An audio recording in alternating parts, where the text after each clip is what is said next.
सम्माननीय राष्ट्रपति विद्यादेवी भण्डारीज्यू यो देशको संवैधानिक राष्ट्रपति भएर कस्तो काम गर्नुपर्छ भन्ने कुरा ज्ञान लिनका लागि डाक्टर रामवरण यादवसँग ट्युसन पढ्ने काम गर्नुहोस्। जेठो सदैव जेठो हुन्छ, जन्मले पनि जेठो, सिद्धान्तले जेठो, जिम्मेवारीले जेठो, कर्मले जेठो, इतिहासले जेठो, आजको वर्तमानले जेठो, भविष्यको लागि जेठो।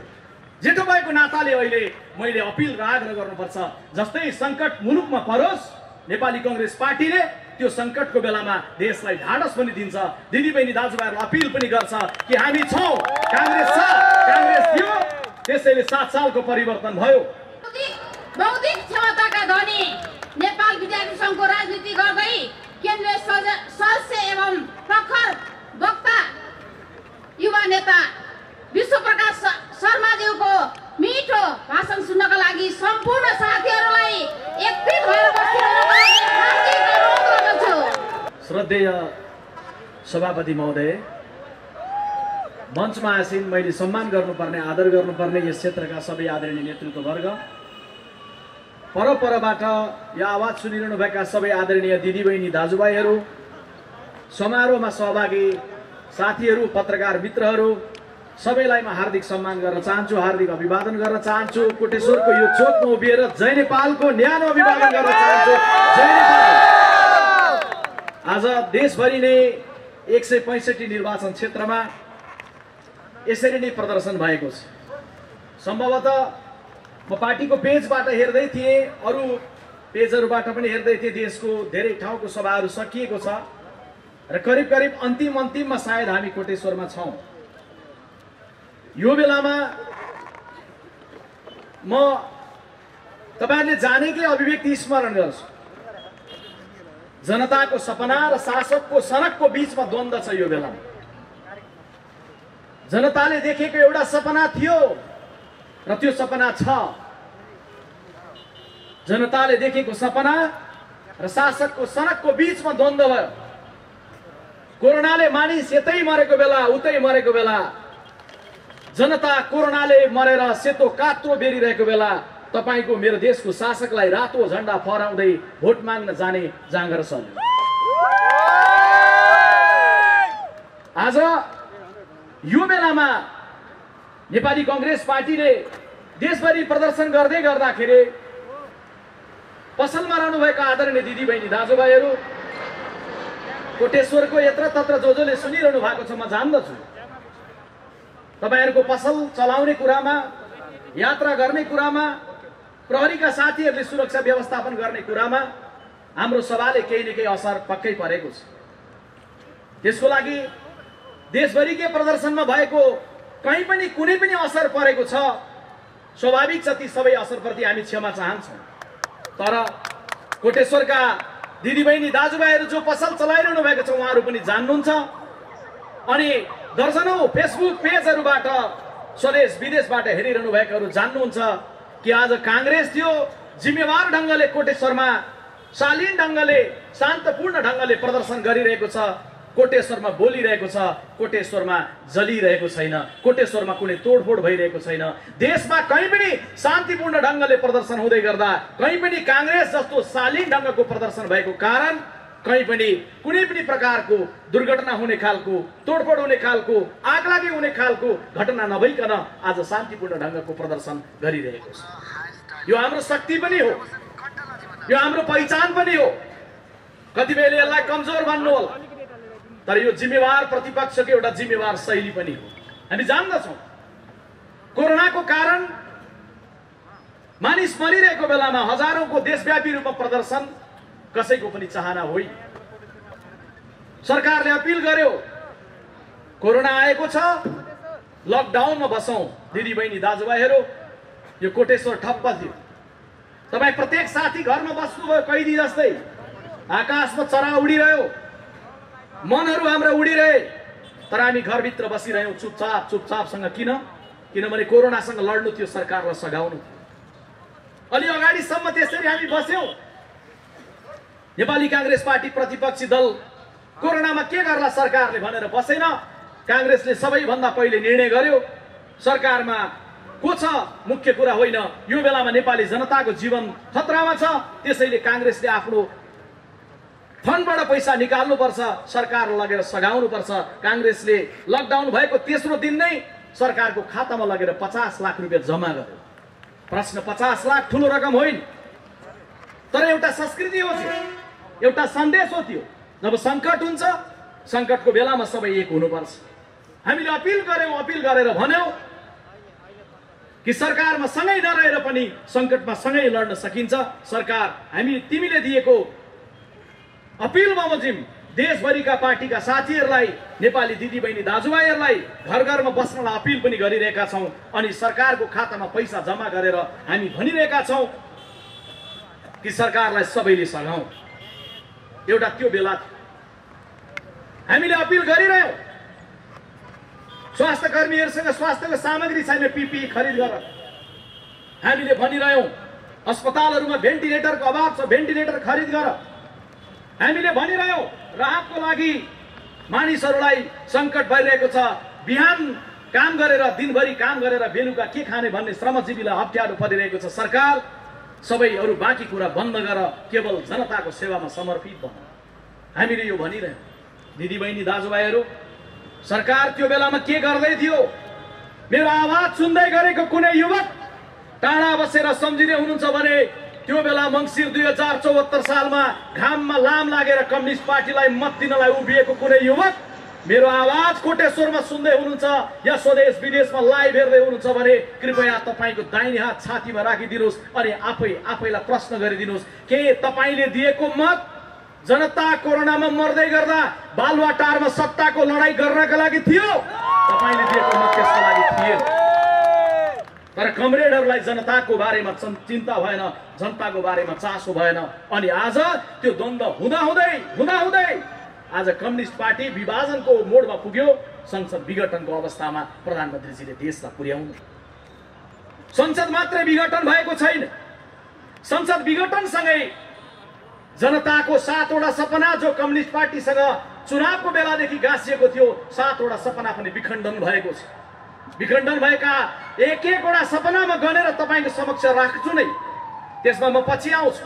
त्योभन्दा अगाडि म पहिला प्रस्ट्याउँ। मिडियाका साथीहरू पनि हुनुहुन्छ, देश दुनियाँबाट लाइभ हेरिरहनु भएको छ।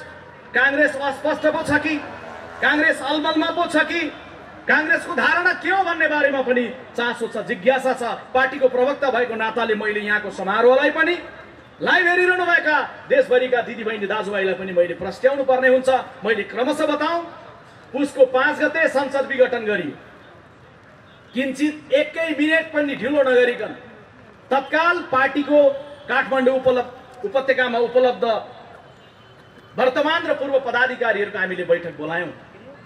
हामीले निर्णय गर्यौँ, कुनै लामो बहस छलफल धेरै समय नलगाइकन हामी सबै एउटा निष्कर्षमा थियौँ कि यो संसद विघटन असंवैधानिक छ, संसद विघटन अलोकतान्त्रिक छ, यो संसद विघटन सर्वसत्तावाद उन्मुख छ। पार्टीले 5 गतेको दिन जे निर्णय गर्यो त्यो निर्णयको पक्षमा अहिले पनि पार्टी छ, त्योभन्दा किञ्चित पनि तल माथि दायाँ बायाँ इन्तु परन्तु पार्टी छैन। 5 गते विघटनको लगत्तै त्यो धारणा बनाएर 6 गते नेपाली कांग्रेसले नै सर्वदलीय बैठक बोलायो। नेपाली कांग्रेसको केन्द्रीय कार्यालय नेपाल कम्युनिस्ट पार्टीका नेताहरूलाई पनि बोलायो।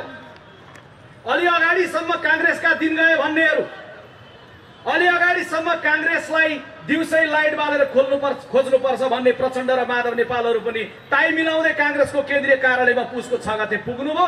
कांग्रेसले सर्वदलीय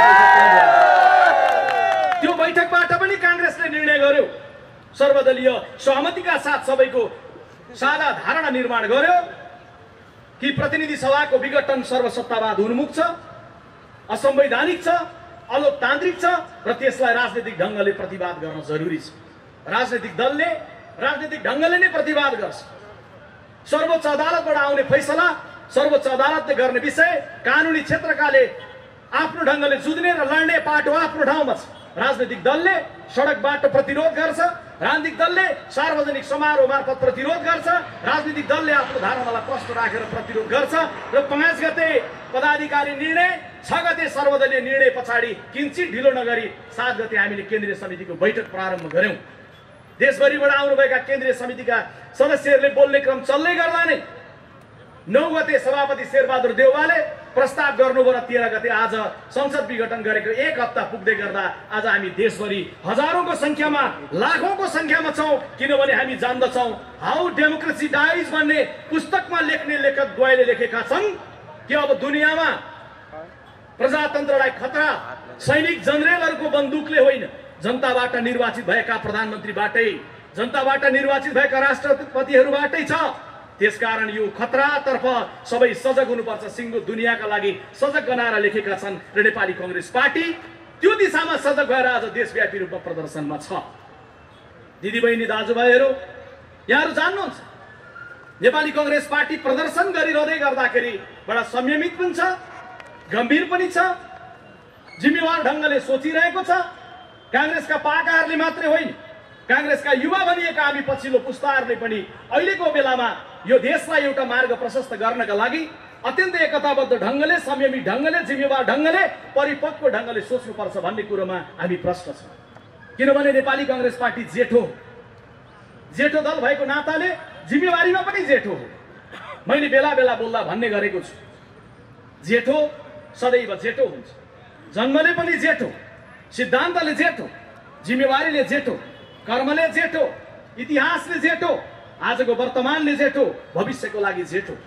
जेठो भएको नाताले अहिले मैले अपिल र आग्रह गर्नुपर्छ, जस्तै संकट मुलुकमा परोस्, नेपाली कांग्रेस पार्टीले त्यो संकटको बेलामा देशलाई ढाडस पनि दिन्छ।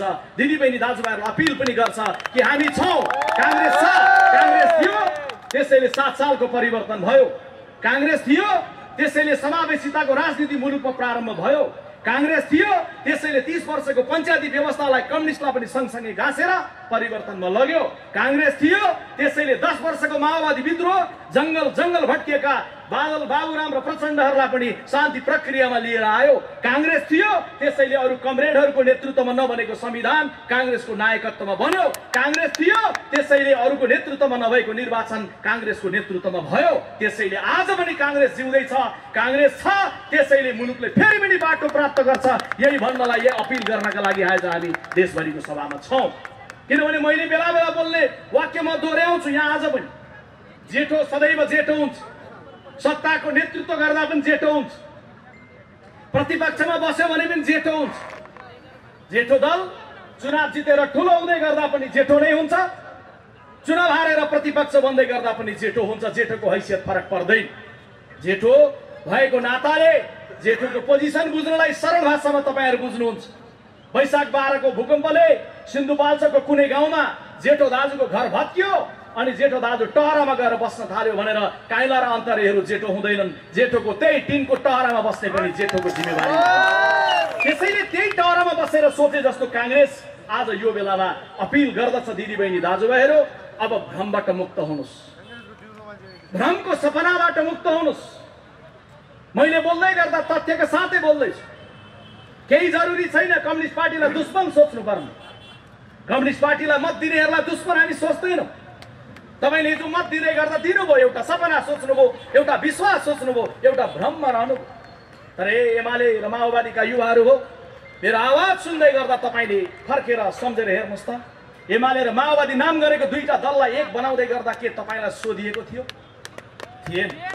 आज यो जे अवस्था आएको छ, यो अवस्था आउँछ भन्ने कुरो धेरै टाढाबाट दूरबीन लगाएर हेरेन होला, तर हामीलाई थाहा थियो कम्युनिस्ट पार्टीको नेतृत्वमा यो अवस्था आउँछ।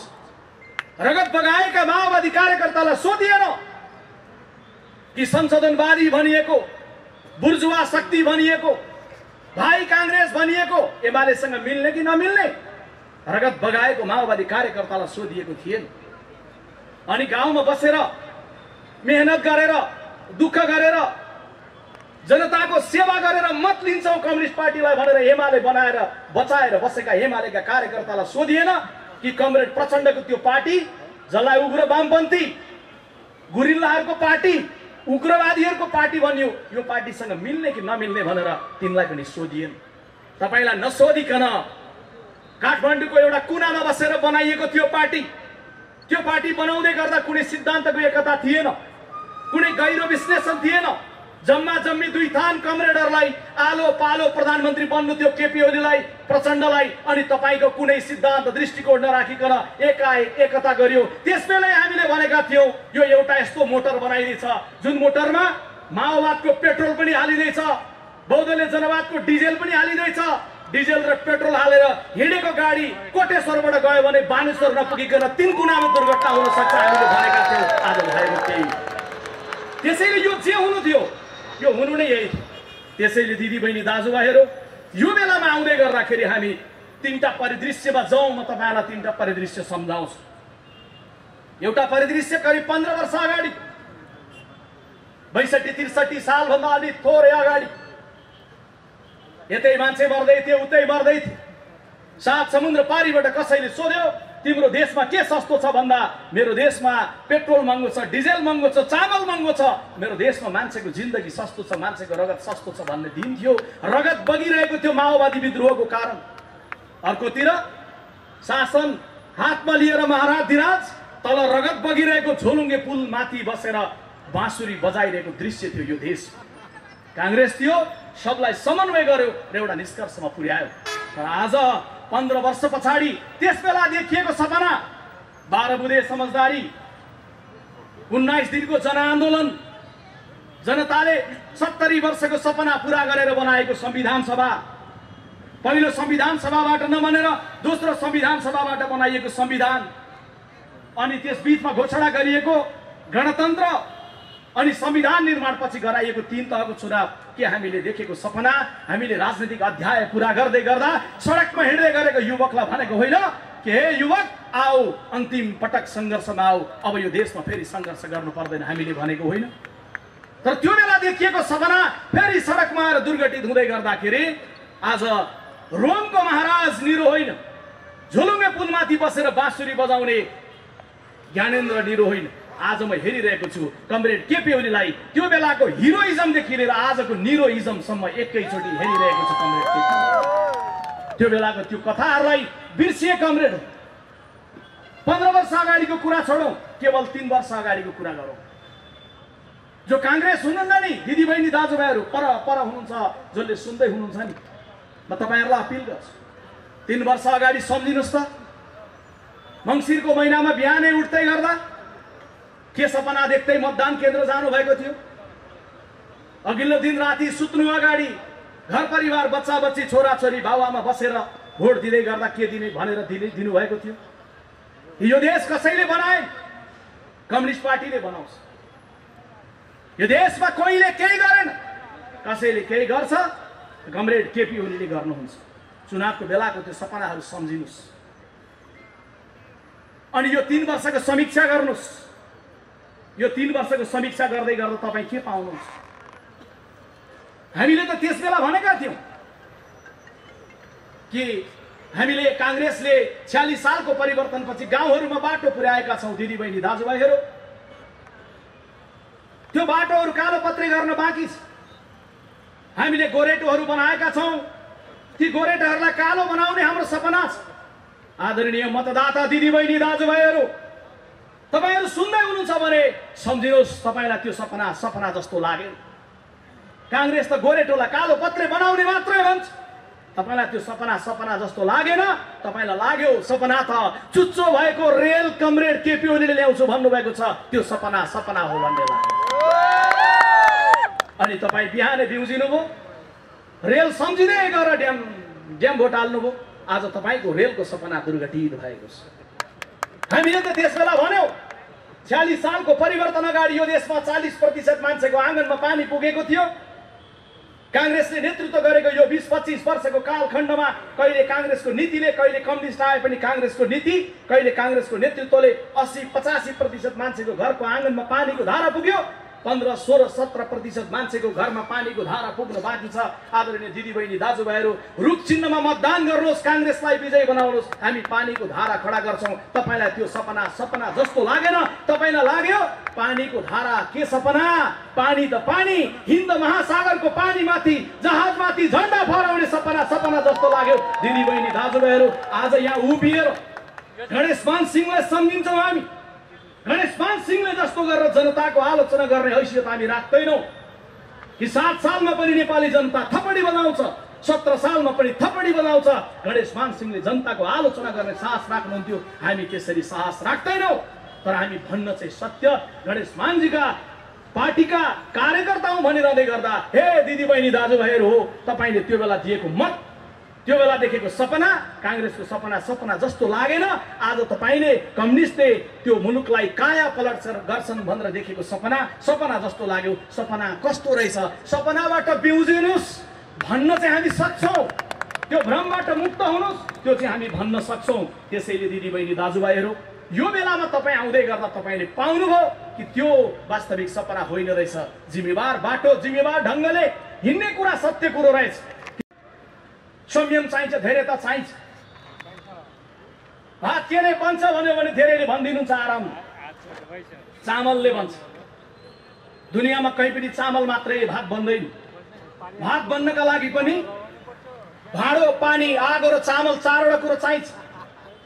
चामल त्यत्तिकै भात बन्दैन, पहिला भाँडोमा हाल्नुपर्छ। त्यो भाँडोमा हालिसकेपछि भाँडो र चामलको भेट भएर भात बन्दैन। भाँडो र चामलसँग अलिकति पानी पनि हाल्नुपर्छ। पानी र आगो जतिसुकै दुश्मनी होस्, भरे साँझ खाने तपाईँको भातमा अलिकति आगो पनि हुन्छ, अलिकति पानी पनि हुन्छ। भाँडो, पानी र चामल भइसकेपछि तलबाट अलिकति आगो चाहिन्छ। अनि भाँडो, पानी, चामल र आगो भएर मात्रै भात बन्दैन है दिदीबहिनी दाजुभाइहरू। एउटा ढङ्ग भएको मान्छे, तलबाट ठिक्कको आगो लगाउने मान्छे पनि चाहिन्छ। चामल धेर भयो काँचो हुन्छ, आगो धेर भयो भात डढ्छ, पानी धेर भयो गिलो हुन्छ। हामी जम्मा यति त भनिरहेका छौँ, देश बनाउनलाई बिस्तारै हुन्छ। एक बिहानको एक छाक बनाउनलाई भाँडो, पानी, आगो, चामल लिएर एक छाक बनाउनलाई त कति संयम चाहिँदो रहेछ भने देश बनाउने कुरो त समय लाग्छ। हामीले भनेका थियौँ, पत्याउनु भएन नि। आज सिंहदरबारमा हेर्नुहोस्, कहिले पानी धेर हालेका छन्, गिलो भएको छ, कहिले आगो लगाएका छन्, डढेको छ। सिंहदरबारमा डढेको चामलको मात्रै गन्ध आइरहेको छ। केही पनि प्रगति मुलुकले लिने दिशामा गएको छैन। हामीले भन्यौँ कि यो देश नबन्नुको पछिल्लोतिर अस्थिरता कारण हो। हामी पनि दोषी थियौँ। काङ्ग्रेसको प्रवक्ता कोटेश्वरको चोकमा उभिएर काङ्ग्रेसले विगतमा शासन गर्दै गर्दा हामीले कमी कमजोरी गर्दै गरेनौँ म भन्दिनँ। हामी जिम्मेवार ढङ्गले विगतमा शासन गर्दा हामीले गरेका कमजोरीको पनि समीक्षा गरिरहेका छौँ। एउटा जिम्मेवार राजनीतिक दलले 21औं शताब्दीमा जनताका सामुन्ने उभिएर बोल्दै गर्दा हामीभन्दा जनता चेतनशील छन्, हामीभन्दा पछिल्लो पुस्ता योग्य छन्, प्रविधिको जमाना छ, युवकहरू सबै बुझ्दछन् भन्ने हिसाबले हामी बोल्दछौँ। त्यो बोल्दै गर्दा मैले जिम्मेवारपूर्ण ढङ्गले भन्दै गर्दा हो, हामी जान्दछौँ हामीलाई पनि सरकार चलाउँदा कमी कमजोरीहरू भए। हामीले पनि शासन गर्दै गर्दाखेरि जुन गतिमा हुनु पर्थ्यो त्यो हुन सकेन। तर कम्तीमा काङ्ग्रेस एउटा कुरामा इमान्दार थियो। त्यो इमान्दार भनेको लोकतान्त्रिक प्रक्रियाका प्रति इमान्दार थियो, संसदीय शासन प्रणालीका प्रति इमान्दार थियो, जनतालाई धेरै ठुलो आश्वासन र आशा देखाउने होइन, गर्न सकिने कुराका प्रति इमान्दार थियो। गर्दै गर्दा कमजोरी भयो होला, त्यसलाई आत्मालोचित हुँदै जान्छौँ, हामी आफूलाई सच्याउँदै जान्छौँ। तर दिदीबहिनी दाजुभाइहरू, तपाईँहरूलाई बताउँदै गर्दा भन्छौँ, यी समग्र घटनाक्रमबाट हामी परिमार्जित भएर नयाँ ढङ्गले मुलुकलाई नेतृत्व गर्ने ढङ्गले नेपाली काङ्ग्रेस पार्टी आइरहेको छ, आउँदैछ। र त्यो आउने क्रममा यो संविधान बनाउँदै गर्दा हामीले आफूलाई पनि सच्याउने ढङ्गले, आफूलाई पनि दबाब दिने ढङ्गले संविधानमा केही व्यवस्था गरेका थियौँ कि बार सरकारहरू नढलोस्। अरू देशमा सरकार बने चलाउनका लागि, नेपाल देशमा सरकार बने ढलाउनका लागि भन्ने मनोविज्ञान बन्यो। त्यसैले हामीले संविधानमा के व्यवस्था गर्यौँ? 4वटा व्यवस्था गर्यौँ। जुन व्यवस्था अनुसार हाम्रो बनोस् या कम्युनिस्ट पार्टीको सरकार बनोस्, त्यो सरकारले पुरा अवधि काम गरोस्, अस्थिरता नहोस्, भनिएका सपनाहरू पुरा गर्न जिम्मेवार ढङ्गले लागुन्। काम गर्नलाई प्रधानमन्त्रीलाई होस् या चुनाव जितेको दललाई होस्, समय मिलोस्। हामीले त्यसैले संविधानमा निधो गर्यौँ। कि 2 वर्षसम्म प्रधानमन्त्री बनेको कसैका विरुद्ध अविश्वासको प्रस्ताव ल्याउन पाइन्न। एक दोस्रो, प्रस्ताव जब 2 वर्ष पुरा भएपछि ल्याइन्छ, ल्याउँदै गर्दा वैकल्पिक प्रधानमन्त्री उल्लेख गरेर ल्याउने। 2 तेस्रो, अविश्वास प्रस्ताव एकचोटि आइसकेपछि फेरि 1 वर्षसम्म ल्याउन नपाउने। तेस्रो अनि चौथो, जबसम्म संसदले विकल्प दिन सक्छ, विकल्प दिँदै गर्दाखेरि संसद विघटन नहुने, संसदले विकल्प दिँदै गर्दासम्म संसदले काम गर्न पाउन्। आज विकल्पको खोजी गरियो कि गरिएन? प्रधानमन्त्रीले भन्नुभयो मलाई घेराबन्दीमा राखियो, काम गर्न दिइएन। घेराबन्दी भएको थियो कि थिएन? कम्युनिस्ट पार्टीका कार्यकर्ताहरूले खोज्नुहोस्, जान्नुहोस्। भएको थियो र काम गर्न दिइएको थिएन भने आदरणीय दिदीबहिनी दाजुभाइहरू, तपाईले कांग्रेसलाई प्रतिपक्ष बनाउनु भएको थियो। एकपटक साँझ आफै सोच्दिनुस्, के यो 3 वर्षको अवधिमा कांग्रेसले काम गर्न नदिएको हो? कांग्रेस कोटेश्वरको चोकमा समस्या गर्यो होला सभा गर्दै गर्दा। मलाई भनिदिनुहोस्, कोटेश्वरमा पसल चलाउने दिदीबहिनी दाजुभाइहरू, कोरोनाको कारण कोटेश्वर बन्द भएको भन्दा बाहेक के प्रतिपक्षी दलले एक दिन मात्रै पनि तपाईको पसल बन्द गर्नुस् भन्दै कोटेश्वर बन्द अपील गर्दै आयो? कोटेश्वरको चोकमा टायर बालेर, टायरको मुस्लोले तपाईको अनुहारमा गाह्रो भएर टायरको धुवाँ पारी सत्तापक्ष र टायरको धुवाँ बारी प्रतिपक्ष के कोटेश्वरमा भयो? या देशभरि सुनिरहनु भएका कहीँ पनि के कांग्रेसले त्यो खालको व्यवहार गर्यो? के कांग्रेसले यो ढंगले काम गर्न नदिने अप्ठ्यारो पार्यो? आजको प्रदर्शन चौथो प्रदर्शन हो। 74 सालमा सरकार बन्यो, 75 को साउनमा एउटा, 76 को साउन भदौतिर अर्को, 77 सालको अस्ति मंसिरको 29 गते तेस्रो, र आज हामी चौथो, जम्मा 3 वर्षमा 4 वटा प्रदर्शन गर्दैछौँ। के हामीले यो ढंगले कुनै असह्य गर्यौं, घेराबन्दी गर्यौं? त्यसैले आज हामी यो चोकमा उभिएर सोध्न चाहन्छौँ, कोटेश्वरमा उभिएर सोध्न चाहन्छौँ, 165 निर्वाचन क्षेत्रमा उभिएर सोध्न चाहन्छौँ। जनतालाई सपना देखाएर मत लिएर, जनताबाट बहुमत लिएर, अझै बहुमत मात्र हैन 2/3 झण्डैको बहुमत लिएर, हे सम्माननीय प्रधानमन्त्रीज्यू, जनतालाई दिएर बनाइएको थियो संसद आज कहाँ छ? हामी त्यो संसद खोज्नलाई यहाँ सडकमा आएका छौँ। प्रधानमन्त्रीज्यू, पार्टीभित्रको द्वन्द्वले विघटन गर्ने, आगामी दिनमा कांग्रेसले बहुमत लिएर आउँछ अनि फेरि कांग्रेसको द्वन्द्वले हामी विघटन गरौँ, फेरि कम्युनिस्ट पार्टीको बहुमत आउला, विघटन गरौँ? यो देशमा वर्षै पछि चुनाव, यो देशमा गर्नुपर्ने अरू कर्म केही छैन? बालुवाटारमा लडाई गर्दै गर्दा ख्याल हो कि भएन? खाडीको मुलुकमा 50 डिग्री सेल्सियसमा कसरी युवकहरू काम गरेर बसिरहेका छन्, सम्झना भयो कि भएन?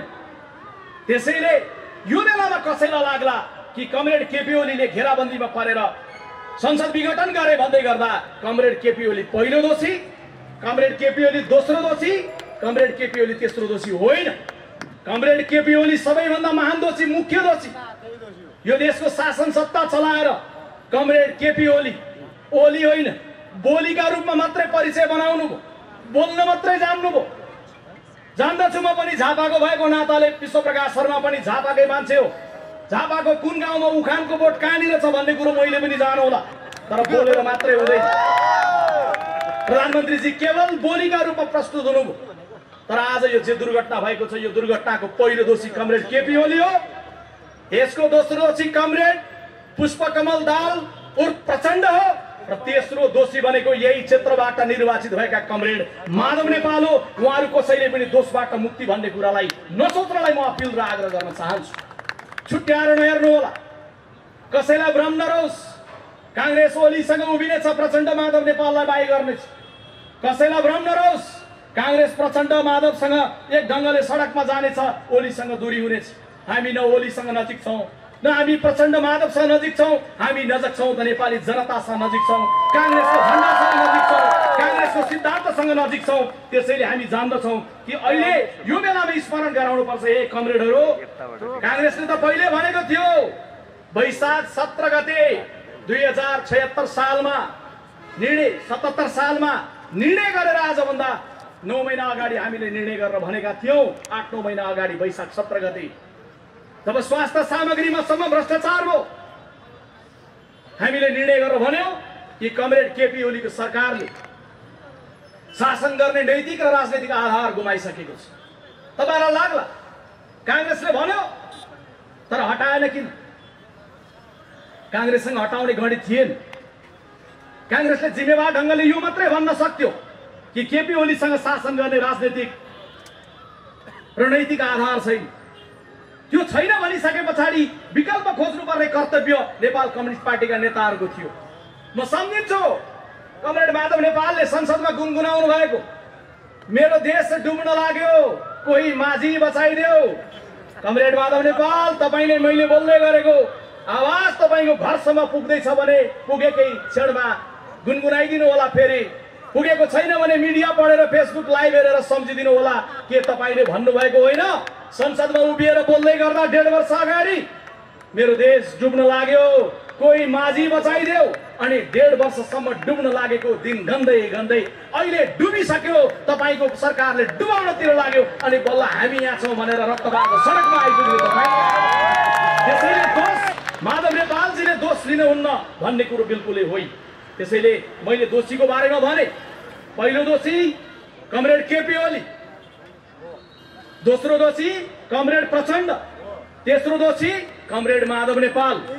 अनि यसो भन्दै गर्दा चौथोमा वरियतामा राख्दा सायद गलत होला, सम्झिँदै गर्दा मैले सम्झिन भने अन्याय गर्यो भन्नु होला।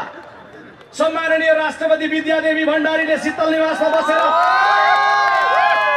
यो देशको राष्ट्रपति कस्तो बन्नुपर्छ मिडियाका साथीहरू मार्फत म सम्माननीय राष्ट्रपतिजीलाई धेरै आलोचना नगरिकन तपाईले यो गर्नु पर्थ्यो, तपाईले त्यो गर्नु पर्थ्यो, धेरै व्याख्या नगरिकन केवल यति मात्रै आग्रह गर्न चाहन्छु, कांग्रेसको प्रवक्ताले पठाएको सन्देश शीतल निवासमा भनिदिनु होला। यो देशमा राष्ट्रपति उहाँ दोस्रो नम्बरमा बन्नु भएको हो, पहिलो नम्बरमा डाक्टर रामवरण यादव राष्ट्रपति बन्नु भएको हो। यही ललितपुरको बागडोलमा बस्नुहुन्छ सम्माननीय राष्ट्रपति विद्यादेवी भण्डारीज्यू।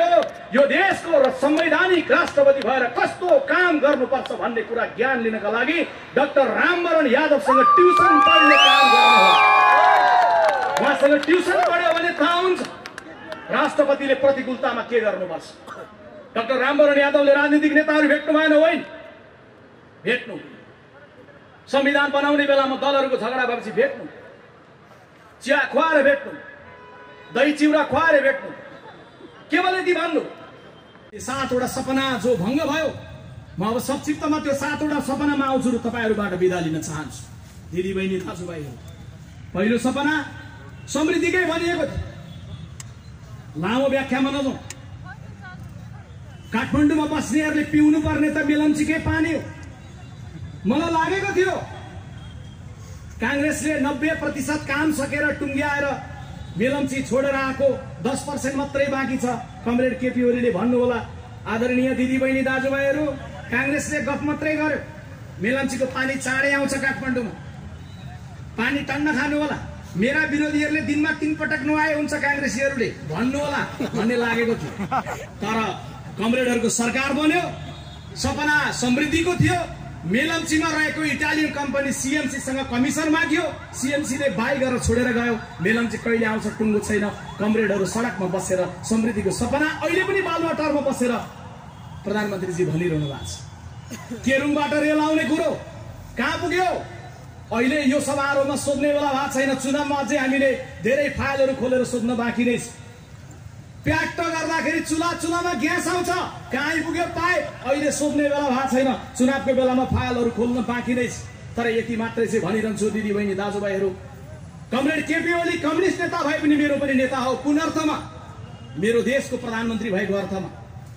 मेरो पार्टीको नेता होइन होला, तर मेरो देशको प्रधानमन्त्री, तपाईको देशको प्रधानमन्त्री, हामी सबैको प्रधानमन्त्री त प्रधानमन्त्री हो।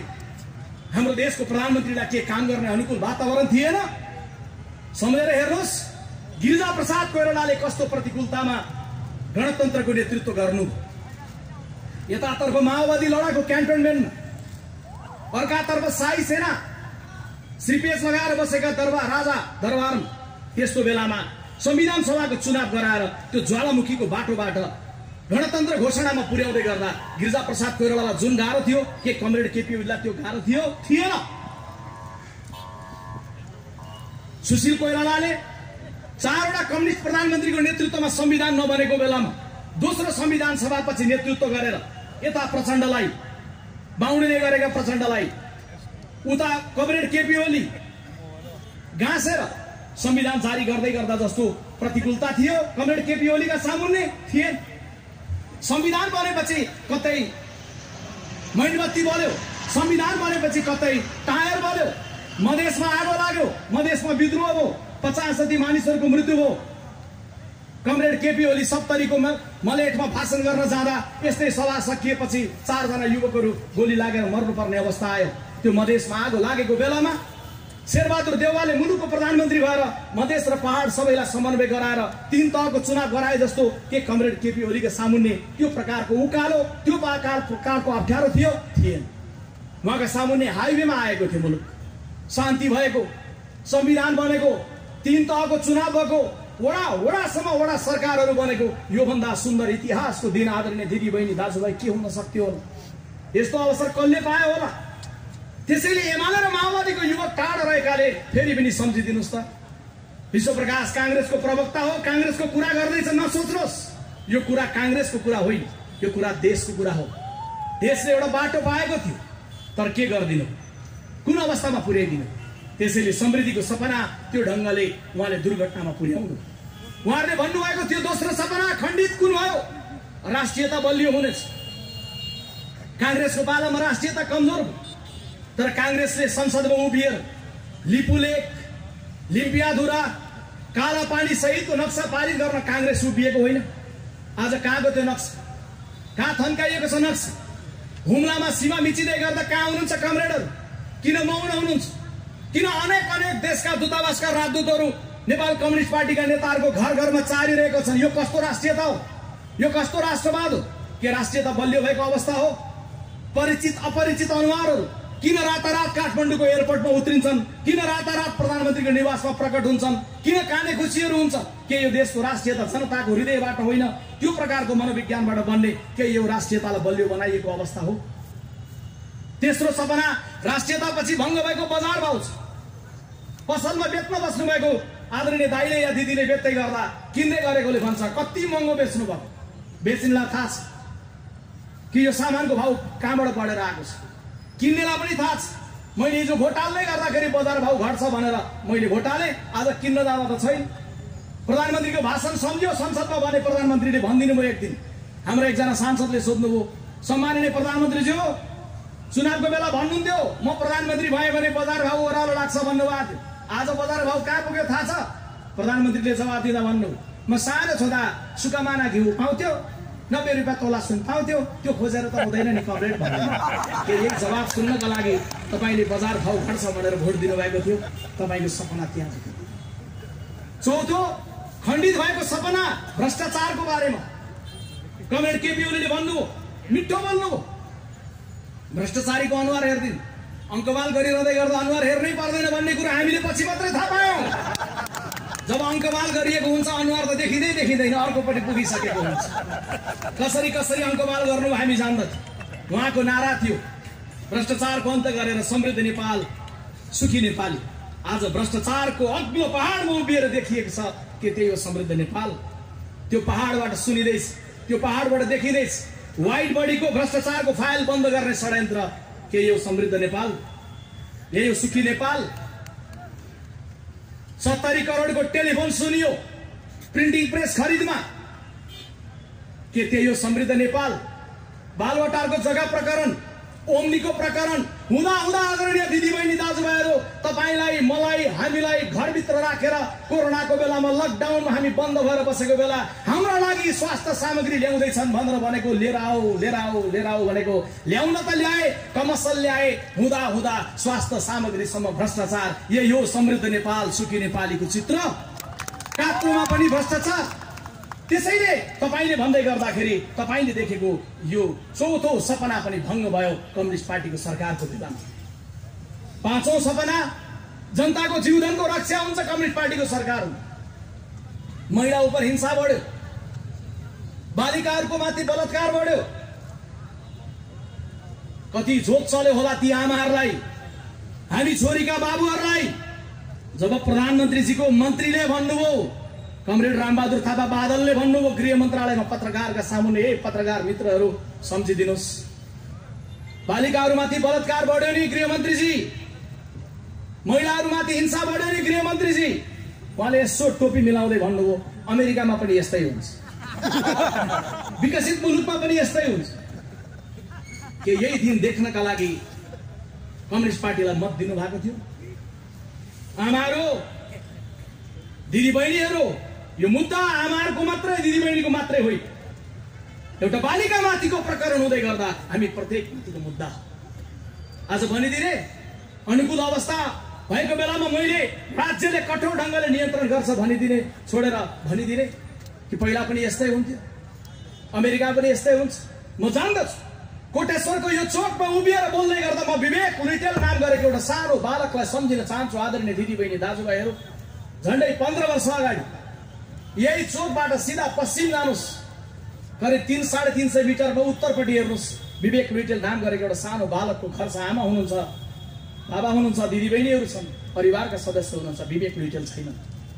केवल 7 वर्षको बालक विवेक लुइटेल, यही कोटेश्वरको विवेक लुइटेललाई कुनै बेला अपहरणकारीले अपहरण गरे, चक्लेट दिन्छु भनेर लगे, पुलमुनि बोरामुनि उनको लास भेटियो। हिजो एउटा कालखण्ड त्यस्तो थियो कि अब यो देशमा शान्ति भएर संविधान बनेर एउटा बहुमतको सरकार बनिसकेर फेरि पनि त्यस्तै दृश्य हुने हो भने कम्युनिस्ट पार्टीले भोट लिएको चाहिँ केका लागि थियो? कमरेड केपी ओलीलाई आशा गरिएको केका लागि? त्यसैले जीवनको त्यो विवरण हेर्दै गर्दा त्यसरी मात्रै होइन, यतै बलात्कार, यतै मारिएको, उतै मारिएको मात्रै होइन। कोरोनाको बेलामा के हो? तपाईँ हामीले कर तिरेका थिएनौँ र? अलि बढी कमाउनेले बढी तिरे होला, कम कमाउनेले कम तिरे होला, तर सरकारको कर्तव्य थियो महामारीको बेलामा हरेक जनताको स्वास्थ्य उपचार गर्नुपर्ने, नारा लगाउनु पर्यो, जुलुस लगाउनु पर्यो, मिडियाले लेख्नु पर्यो, नो ट्रिटमेन्ट नो ट्याक्स। यदि तिमी ट्रिटमेन्ट गर्दैनौ भने ट्याक्स दिँदैनौ भनेर भन्नु पर्यो, कराउनु पर्यो। जनताको सरकार भनेको यही हो। जसले सरकारमा पुगेको बेला, महामारीको बेलामा जनताको जीवन रक्षा नगरेर अस्पतालमा पुर्याइसके पछाडि अनि पैसा जम्मा गरेर भन्छ। त्यसैले मैले अस्ति हेटौडाको सभामा उभिँदै गर्दा सुरुमा सोधेको थिएँ, आज यो सभामा अन्तिममा सोध्न चाहन्छु, हे comrade Madhav Nepal, comrade Prachanda, comrade Jhalanath र कमरेड केपी ओली, के तपाईँहरू धनमाया गुरुङलाई चिन्नुहुन्छ? धनमाया गुरुङलाई चिन्नुहुन्छ? धनमाया गुरुङ मन्त्री थिएनन्, सांसद थिएनन्, ठुलो पार्टीको कुनै नेता थिएनन्, कुनै सेलिब्रिटी कलाकार थिएनन्, एउटा सामान्य जनता थिइन्। स्याङ्जा किती धनमाया गुरुङलाई सास बढेपछि पोखराको हस्पिटल दौडाइयो 1.5 महिना अगाडि मात्रै। यो हस्पिटलमा गयो, सास बढेको छ, कोरोना हुन सक्छ, भर्ना लिन्नौ।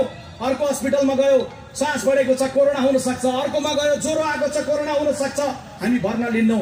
6औं हस्पिटलमा पुग्दै गर्दा उनले भन्यो 1 लाख पैसा जम्मा गर्नुहोस्, हामी उपचार सुरु गर्छौं।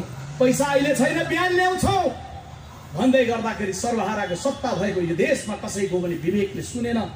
पैसा खोज्न परिवारजन गए, ट्याक्सीमा उनको मृत्यु भयो। धनमाया गुरुङको कमरेडहरू क्लियर हुनु होला, उनी कुनै पार्टीको पोलिट ब्युरो सदस्य थिएनन्, मन्त्री थिएनन्, अलग कुरा हो। तर यो देशको प्रधानमन्त्री बनाउनलाई मत दिन सक्ने सार्वभौम सत्ता सम्पन्न जनता थिइन् धनमाया गुरुङ। उनको मृत्यु किन भयो? आज कमरेडहरूले भन्नुपर्छ। किन मरे छटपटाउँदै त्यो मधेसको युवा राजु सदा जनकपुरको अस्पतालमा? कमरेडहरूले भन्नुपर्छ। एउटा केपी ओलीले मात्रै जवाब दिने होइन, प्रचण्डले, माधव नेपालले, झलनाथले, हरेकले जवाब दिनुपर्छ। माओवादीको कार्यकर्तालाई म दोष लगाउँदिन, एमालेको कार्यकर्तालाई दोष लगाउँदिन, तर तपाईलाई पनि भन्छु, तपाईले पनि फर्केर सत्तातिर फर्केर सोध्नुपर्छ किन उनको त्यो ढङ्गले मृत्यु भयो भनेर सोध्नुपर्छ। सूर्यबहादुर तामाङ कीर्तिपुरको सडकमा किन मरे? भनिएको होइन जनताको जीवधनको रक्षा गर्छौ, भोकले कोही मर्नु पर्दैन। कीर्तिपुरको सडकमा मर्दै गर्दा आदरणीय दिदीबहिनी दाजुभाइहरू, बिहानी पख लास भेटिँदै गर्दा आजभन्दा 4 महिना अगाडि कीर्तिपुरको सडकमा सूर्यबहादुर तामाङ नाम गरेको एउटा अधवैँसे दाजुको हातमा केवल 1 थान नाम्लो मात्रै थियो, भारी बोकेर खाने नाम्लो मात्रै उनको हातमा थियो। उनको मृत्यु भयो अनि तपाईँ भन्नुहुन्छ, लेख्नुहुन्छ यो देशमा सर्वहाराको सत्ता छ। सूर्यबहादुर तामाङको नाम्लो नचिन्ने, सूर्यबहादुर तामाङको भोक नचिन्ने, सूर्यबहादुर तामाङको पेट नचिन्ने, सूर्यबहादुर तामाङको जिन्दगी नचिन्ने सत्ता अनि भन्दै गर्दाखेरि सर्वहाराको सत्ता। त्यसैले अहिले आउँदै गर्दाखेरि भङ्ग हुँदै गर्दा केवल मात्रै संसद भङ्ग भएको छैन, कम्युनिस्ट पार्टीले हिजो देखाएको जनतालाई देखिएको यी सबै सपनाहरू भङ्ग भएको छ भन्ने मलाई लाग्छ। अन्तिममा 2टा सपना भङ्ग भए। यो सँगसँगै यी जीवनसँग सम्बन्धित सपना भए त्यसपछि भङ्ग भएको सपना लोकतन्त्र बलियो बन्छ भन्ने, शक्ति प्रधानमन्त्रीको कार्यालयमा थुपार्ने जो लोकतन्त्र बलियो हुने, अनेकौं विधेयक लिएर आउने संविधान विपरीत लोकतन्त्र बलियो हुने। व्यवहारिक रूपमा हेरौँ, कोरोनाको बेलामा यही कोटेश्वरको बाटोबाट हजारौं श्रमिकहरू पैदल हिँड्दै हिँड्दै गाउँ गए। के लोकतन्त्र थियो? लोकतन्त्र भनेको जनताले घाममा लाम लागेर भोट हाल्यो त्यो मात्रै लोकतन्त्र होइन। लोकतन्त्र भनेको जनताको बहुमतको सरकार बन्छ, त्यसले राम्रो काम गरेन भने अर्को आउँछ त्यो मात्रै होइन। लोकतन्त्र भनेको यसरी बोल्न पाइन्छ त्यो मात्रै होइन। लोकतन्त्र भनेको 1 लाख मान्छेले जुलुस निकाल्न पाए त्यसकारण मेरो देशमा लोकतन्त्र छ, त्यो लोकतन्त्र होइन। लोकतन्त्र त्यो हो जब 1 लाख मान्छे होइन, केवल एउटा अदना नागरिक माइतीघर मण्डलमा प्ले कार्ड लिएर उभिन्छ, सरकार मलाई अन्याय भयो, मलाई न्याय चाहियो भन्दा राज्यले सुन्छ भने त्यो लोकतन्त्र हो।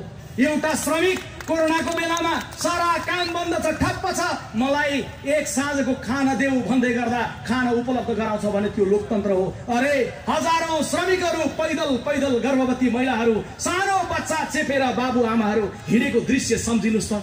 के त्यही हो लोकतन्त्र? कम्युनिस्ट शासनले हामीलाई दिएको लोकतन्त्र बलियो भएको हो। तिनको हृदय सम्झौँ त, हामी बिर्सिन्छौँ है, चाँडै बिर्सिन्छौँ। तपाईँ बिर्सिनुहुन्छ, खबरदार नेपाली दिदीबहिनी दाजुभाइहरू नबिर्सिनु होला। कसरी कसरी तपाईँ पैदल पैदल हिँड्दै हजारौं किलोमिटर हिँडेर गाउँ फर्केर जानुभएको थियो, तपाईँले नबिर्सिनु होला। राहतसँग उपलब्ध नगराएर पठाएको नबिर्सिनु होला। नबिर्सिनु होला है, खाडीबाट लाइभ हेर्दै हुनुहुन्छ यदि काङ्ग्रेसको प्रवक्तालाई भने नबिर्सिनु होला। खाडीको मुलुकमा साउदी, कतार, मलेसिया, दुबईबाट तपाईँले पठाएको रेमिटेन्स खन खन गरेर यो देशलाई समृद्धितर्फ लिएर जान चाहने हामी, अनि जब तपाईँ बेरोजगार बन्नुभयो खाडीको मुलुकमा देश फर्काइदियो भनेर गुहार गर्दै गर्दा प्लेन पठाउने हामी, हाम्रो देश, हाम्रो सरकार, यो कम्युनिस्ट पार्टी। अनि जब प्लेन पठाउने भयो नि, महँगो टिकट तपाईँलाई भिडायो, तपाईँलाई फर्केर आऊ तिमी आफै महँगो टिकटमा भन्यो। यही हो लोकतान्त्रिक प्रणाली, कम्युनिस्टहरूको शासनमा हामीले भोगेको। त्यसैले मैले तपाईँहरूलाई अन्तिममा आग्रह गर्न चाहन्छु दिदीबहिनी दाजुभाइहरू, यसमा अन्तिममा यो लोकतन्त्र पछिको अन्तिम कुरा भनेको केवल स्थिरताको हो। भङ्ग भयो सपना स्थिरता। स्थिर सरकार भयो भने देश बन्छ। अस्थिरता धेरै भयो भनेर बनाइएको होइन, स्थिर बनाइएको होइन। कमरेडरको घर झगडाले लगाइदिने संविधानमा आगो, कमरेडरको घर झगडाले भत्काइदिने सिंहदरबार, कमरेडरको घर झगडाले मुलुकको सपनामा आगो लगाउने, कमरेडरको घर झगडाले मुलुकको प्रक्रियालाई अवरुद्ध गर्ने। यही हो स्थिरताको सपना। संसार कहाँ पुगिसक्यो?